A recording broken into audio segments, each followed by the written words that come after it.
JS में। આજનો lecture છે આપણો MCQ સોલ્યુશનમાં ચેપ્ટર છે ઘન અવસ્થા એટલે કે સોલિડ સ્ટેટ।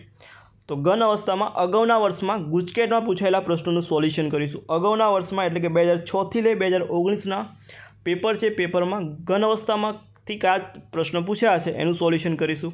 2020નું પ્રશ્ન જોવા હોય તો 2020નું આખું પેપર આપણે એનાલિસિસ વિથ સોલ્યુશન છે એ ચેનલ પર મૂકેલું છે। તો સ્ટાર્ટ કરીએ। પહેલો પ્રશ્ન છે આપણી જોડે, जो आपणे आयनिक घन स्फटिकनो त्रिज्या गुणोत्तर जाणता हो तो तेना परथी खाली जग्या जाणी शकाय। 2006 प्रश्न, चुंबकीय चाकमात्रा, बंधनो प्रकार, स्फटिक रचनामां खामी अने स्फटिकनो भौमितिक आकार। तो त्रिज्या गुणोत्तर एटले के केटा आयननी त्रिज्या भाग्या एन आयननी त्रिज्या, एना परथी एक वेल्यू मळशे। ए वेल्यूना आधारे आपणे जे छे एनो भौमितिक आकार जाणी शकीए। डी छे स्फटिकनो भौमितिक आकार जाणी शकीए। आंसर आवशे स्फटिकनो भौमितिक आकार। नेक्स्ट प्रश्न छे, बीसीसी प्रकारनी स्फटिक रचना में प्राप्य कदनो केटला टका भाग खाली हशे। प्राप्य कदनो केटला टका भाग खाली हशे। गुजकेट 2007 प्रश्न है। ऑप्शन ए 32%, बी 74%, सी 68% और डी 26%। बीसीसी जे छे एमां संकुलन क्षमता एटले पेकिंग क्षमता जे छे एक क्षमता होय 68%। तो जे खाली जग्या हशे अथवा प्राप्य कदनो जे भाग खाली हशे ए खाली जग्या केटलो हशे तो 100 - 68 करशुं एटले 100 - 68 करो एटले तमारो जवाब आवे 32%। तो तमारो आंसर आवशे ए 32% जे छे खाली हशे। जो एफसीसी अथवा एचसीपी अथवा सीसीपी कीधुं होय तो 74% थाय अने एने खाली जग्या पूछे तो 26% आवे। नेक्स्ट है NaCl स्फटिक रचना थप्पीनी बात क्या प्रकार से। 2008 प्रश्न। Option A ABC, option B AB और ऑप्शन सी A और डी ऑप्शन जे छे एमां एक पण नहीं। तो NaCl छे CCP प्रकार रचना जोवा मळे NaCl में, तो माटे आंसर आवशे CCP में ABC प्रकार रचना थाय, SCP में AB प्रकार थाय, CCP में ABC प्रकार। जो लाइव लेक्चर जे हतुं रिविजननुं 1 शॉट एमां जोयुं होय तो तमने आइडिया आवशे कि क्वेश्चन आपणे जे टॉपिक चलाव्या था एमांथी ज क्वेश्चन छे पूछेला छे अगाउना वर्षमां। FeO नीचेनामांथी कई खामी छे। गुजकेट 2010 प्रश्न। अशुद्धि क्षति, धातु उणप क्षति, विस्थापन क्षति और धातु वधारो। FeO में कई क्षति जोवा मळे तो FeO में धातु उणप क्षति जोवा मळे एटले आंसर आवशे तमारो बी धातु उणप क्षति। नेक्स्ट छे एक पदार्थनी स्फटिक रचना सोडियम परमाणु स्फटिक घनना खूणा पर एटले Na छे खूणा पर एटले 8 × 1/8 करी नाखवानुं एटले 1 आवशे। ऑक्सीजन परमाणु प्रत्येक धारी पर एटले धार पर छे ऑक्सीजन परमाणु, तो ऑक्सीजन धार पर होय एटले 12 धार अने एनो भाग थाय 1/4 एटले के 3 आवशे। अने W छे टंगस्टन एक घनना केंद्र में, तो 1 × 1 एटले के W आवशे 1 एटले N सूत्र बनशे तमारुं NaWO3 आंसर तमारो सी आवशे NaWO3। नेक्स्ट क्वेश्चन है षटकोणीय अति क्लोज पैक्स रचना जेने आपणे HCP कहीए छे मां केटला टका खाली जग्या हशे। 2012 प्रश्न। आंसर आवशे ए 74%। सॉरी खाली जग्या पूछ्युं छे एटले आंसर आवशे पेकिंग क्षमता 74% होय तो खाली जग्या थाय 26% एटले आंसर आवशे डी 26%। नेक्स्ट है क्वार्ट्ज कया प्रकारनो घन छे। गुजकेट 2012 प्रश्न। धात्विक घन, ससंयोजक जाळीदार घन, आयनीय घन अथवा आणविक घन।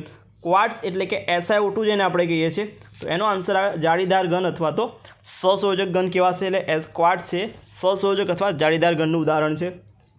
अंतःकेंद्रित एकम कोषमां पेकिंग क्षमता 2013 प्रश्न है। तो पेकिंग क्षमता कई हशे। पेकिंग क्षमता माटेनुं सूत्र थाय Z 4/3 πr³ × 100 / a³। तो पहला तो Z बराबर BCC में आवे 2, A बराबर थाय पेकिंग BCC में √3 एमां आवशे। पहला तो A बराबर तमारे लखाशे Z बराबर 2 અને A बराबर 4r × √3 એટલે A बराबर तमारी जोड़े थशे वर्गमूळमां 3 सॉरी 4r अपॉन √3 4r/√3 आवशे। तो किंमत मूकी दईए। पेकिंग क्षमतानुं सूत्र हतुं Z × 4/3 πr³ × 100 / a³ एटले के Z ની કિંમત 2 મૂકી દઈએ तो 4/3 πr³ ઇન્ટુ 100 ડિવાઈડ બાય નીચે આવશે આખાનું એટલે 4r ભાગ્યા વર્ગમૂળમાં 3r આખાનો ક્યુબ 4 દુ 8 થશે 8/3 πr³ upon into 100 4r3 upon એટલે આન્સર તમારો થવો જોઈએ એ આન્સર થશે એ આન્સર આવશે એ ફલક કેન્દ્રિત ઘનના એકમ કોષમાં રહેલા પરમાણુ સંખ્યા તો એફસીસી જેને કહીએ તો એફસીસીમાં z બરાબર હોય 4 અંતઃકેન્દ્રિત ઘનમાં રહેલા પરમાણુ સંખ્યા એટલે કે બીસીસી જેને કહીએ છીએ તો બીસીસીમાં z બરાબર હોય 2 બેનો તફાવત તો 4 - 2 એટલે કે આન્સર 2 આવશે તો આન્સર તમારો એ થશે 2 નીચેના એકમ કોષમાં પ્રતિ એકમ કોષમાં પરમાણુની સંખ્યા ગણો તો આપણે ખૂણા પર જોઈ લઈએ તો 1 2 અહીં પરમાણુ હોવો જોઈએ 1 2 3 4 8 ખૂણા પર છે એટલે 8 બીજા છે ધાર પર તો 1 2 3 4 4 5 6 7 અને 8 8 ધાર પર છે તો 8 ધાર પરનો થાય 1/4 અને એક સેન્ટરમાં ગણી લઈએ તો 1 તો આ થશે 1 આ થશે 4 દુ 8 એટલે 2 ને કેન્દ્રવાળો એટલે 2 ને 2 4 2 ને 2 4 એટલે આન્સર તમારો બી આવશે 2016નો પ્રશ્ન છે નેક્સ્ટ છે અસ્ફટિકમય ઘન માટે કયું વિધાન અયોગ્ય છે 2016નો ગરમ કર્યા પછી ઠંડા પડતા મળતો આલેખ એ સીધી રેખા મળે સ્ફટિક રેખા માટે બીજું આભાસી ઘન અને અતિશય કરેલો તો આ વિધાન સાચું તેનો આકાર અનિયમિત આ વિધાન પણ સાચું ટૂંકા ગાળા સુધી જળવાય એ પણ સાચું તો આ છે ખોટું સીધી રેખા ના મળે કેવો મળે વક્ર મળશે આલેખ કેવો મળે વક્ર મળે એટલે તમારો જવાબ થશે એ જવાબ આવશે તમારો એ અયોગ્ય વિધાન કીધું છે એટલે આન્સર એ આવશે